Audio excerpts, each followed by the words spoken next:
চশমা museum, a house of world class, জলট্যাক মোড়, বহরমপুর মডার্ন হোটেলের সামনে। 21শে জুলাই শহীদ দিবস সমাবেশকে সফল করতে মুর্শিদাবাদ জেলা জুড়ে জোর কদমে প্রস্তুতি শুরু করেছে ঋতব্রত বন্দ্যোপাধ্যায়ের নেতৃত্বাধীন তৃণমূল কংগ্রেস। এই উপলক্ষে আয়োজিত এই বিশেষ প্রস্তুতি বৈঠকে উপস্থিত ছিলেন তৃণমূলের জেলা সভাপতি অপূর্ব সরকার, নিয়ামত শেখ, নারুগোপাল মুখার্জি, রাজীব হোসেন সহ একাধিক প্রথম সারির জেলা নেতৃত্ব। কেন দেওয়া হয়নি অনেক কথা বলেছে, কিন্তু আমি ব্যক্তিগতভাবে আমি কোনোদিন ব্যক্তি আক্রমণের বিরুদ্ধে, এটা আমার এথিক্সে লেখা নাই। রাজনৈতিক প্রতিবাদ করব।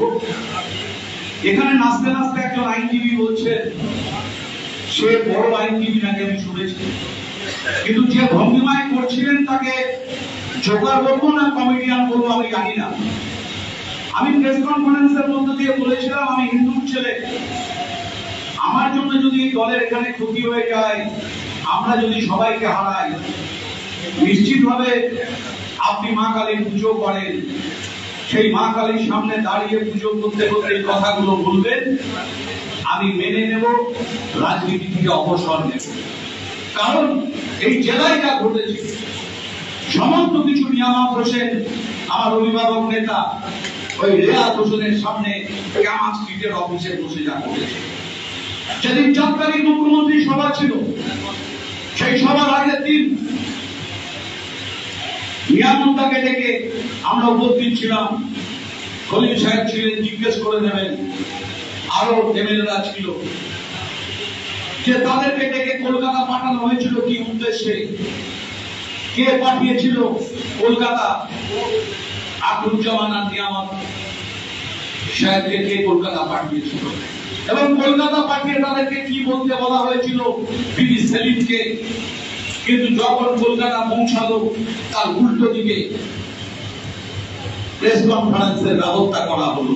জানেন, আপনারা দেখেছেন, যখন আমার হিম্মত আছে কাউকে আমি মঞ্চে তুলি, মুখ্যমন্ত্রী সভায়, চার্টার্ড বিমানের মালিকের সভায় এই হিম্মত আমার আছে, আমি নাম পাঠাই, ক্যামাক স্ট্রিট থেকে অনুমোদনের পর সেই নাম পুলিশের কাছে আসে, গেটে চেক করে ঢোকায়। আমি 3 থেকে 4 বার যাদের তাদের নাম ছিল ফোন করেছি, একজন সভাপতি হিসাবে কর্তব্য পালন করেছি। আমাকে 10 মিনিট আগে প্রশাসনিক আধিকারিকদের মধ্য দিয়ে আমাকে বলা হলো, যিনি কি বললেন আমি নামটা বলছি না, বলা হলো মঞ্চন থাকলে আমি মঞ্চে যাব না, এক্ষুনি চলে যেতে বলো। আমি না হু করে ফোনটা রেখে দিলাম। নিয়ামত তারা তখন প্রেস কনফারেন্স শুরু করেছে, খোঁজে দেখবেন ঠিক বলছি না সত্য বলছে।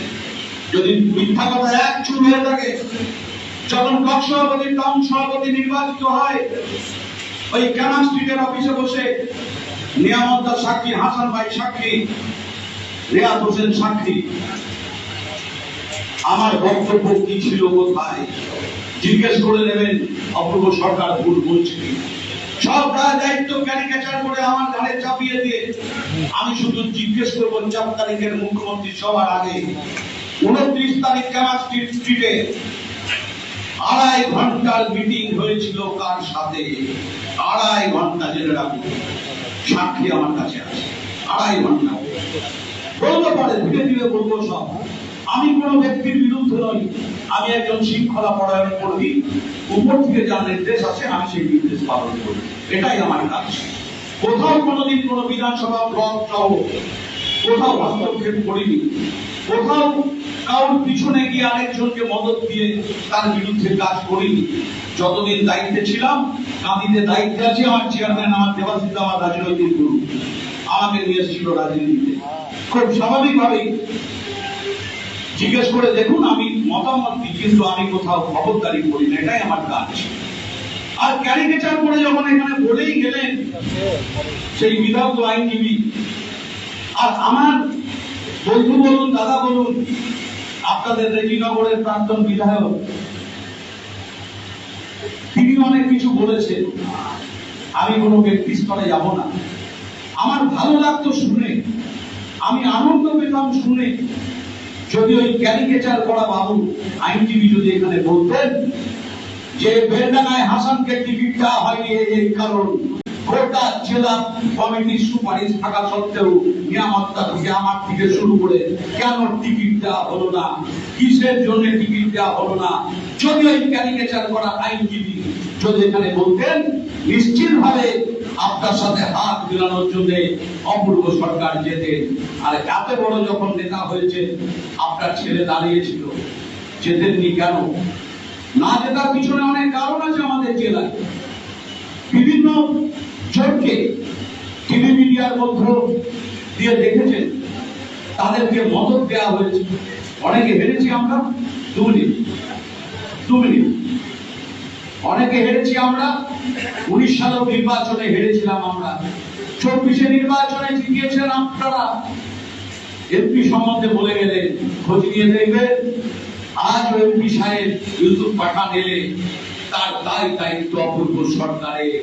যেদিন বহরমপুরের টেক্সটাইল মোড়ে এসেছিলেন, আমার উপরে নির্দেশ ছিল তার সমস্ত কিছু দেখে দেওয়ার দায়িত্ব তোমাকে নিতে হবে। আজও সেই দায়িত্ব আমি কিন্তু পালন করে যাচ্ছি। আমার যত অর্থনৈতিক ক্ষতি হোক তা স্বীকার করে জেলা চালিয়েছি। নারুদা আছে, নিয়ামতদা আছে, প্রসেনজিৎ আছে, জানে জেলা চালাতে গেলে কি খরচ, কি লাগে। নেতা চলে এলেন, রোড শো করবে বলেন, শুনলেন একটা কথা, ওই স্টেডিয়াম থেকে ঘুরে বাস স্ট্যান্ড হয়ে টেক্সটাইলের সামনে দিয়ে যখন স্টেডিয়ামে আসে, প্রত্যেকটা পোলে ওই দুপুর বেলায় লাইট লাগাতে হয়েছিল। প্রত্যেকটা পোলে 3-4টে করে গোলন্তর একটা জেনারেটর ছিল, প্রত্যেকটা পোলে সিসিটিভি ক্যামেরা ছিল। খরচ শুনলে মাথা খারাপ হয়ে যাবে। একটা পয়সাও অপূর্ব সরকারকে পার্টির পক্ষ থেকে দেয়নি। আমরা যারা আছি এখানে সবাই মিলে চাঁদা তুলে এখনো ধার বাকি আছে, শোধ করতে হচ্ছে। তাই স্বাভাবিকভাবে আমার বক্তব্য যে আগামী দিন আমরা আবারও যাবো, শক্তিপুর যাবো, মিটিং করবো, প্রত্যেক ব্লকে যাবো, মিটিং করবো। কমিটিগুলো তৈরি হবে, ছাত্র যুব থেকে শুরু করে শাখা সংগঠন, জেলা ব্লক শহর সব। আপনারা নিশ্চিতভাবে আলোচনার মধ্য দিয়ে সেই নাম দেবে। আমার কোনো পছন্দের তালিকা নাই, এটুকুই আপনাদের কাছে শিওর করছি।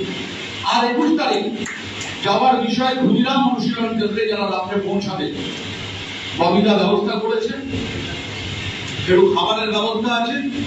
ক্ষুদিরাম অনুশীলন কেন্দ্রে সকালবেলায় যারা পৌঁছাবে তাদের অল্প বিস্তর খাবার ব্যবস্থা করা হয়েছে, যেটা আমাকে ববিদা বা নেতৃত্বরা বলেছে, আমি আপনাদের সাথে শেয়ার করছি।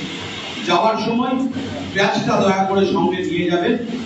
আর বাদ বাকি যা অসুবিধা আমরা নিশ্চিত করব সেগুলো আপনাদের সাথে। এবং আগামী দিন আমরা প্রশাসনের সাথেও কথা বলব। প্রশাসনিক ভাবে আমাদের কর্মী যারা আছেন, নেতৃত্ব যারা আছে,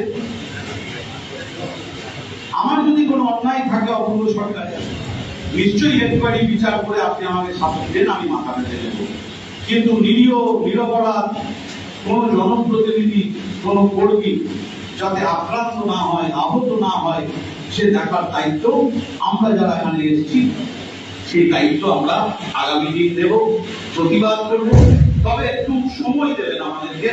আজ বললেই কালকে কিন্তু সব হয়ে যাবে না, একটু সময় দিয়ে ধীরে ধীরে ধীরে ধীরে ধীরে ধীরে আমরা আবার শক্তিশালী হব। অনেকে অনেক কথা আমাদের সম্বন্ধে ফেসবুকে লিখছে, লিখুক। যেদিন কংগ্রেস থেকে তৃণমূলে এসেছিলাম সেদিনও লিখেছি, আজও লিখবে আপনার সম্বন্ধে, আমাদের সম্বন্ধে। তাই এগুলোকে ইগনোর করুন, কোনো কমেন্টস করবেন না। আগামী দিন রেজিনগর, বেলডাঙ্গা, ওই ডোমকল, জলঙ্গি, রানীনগর এসছেন, সবাই পার্টিসিপেশন আছে এখানে। প্রত্যেকটি ব্লক, মুর্শিদাবাদ, বহরমপুর, হরিহরপাড়া, কাঁদি, মরমা, ভরতপুর, সব নেতৃত্বরা আসছেন, আছে সবাই।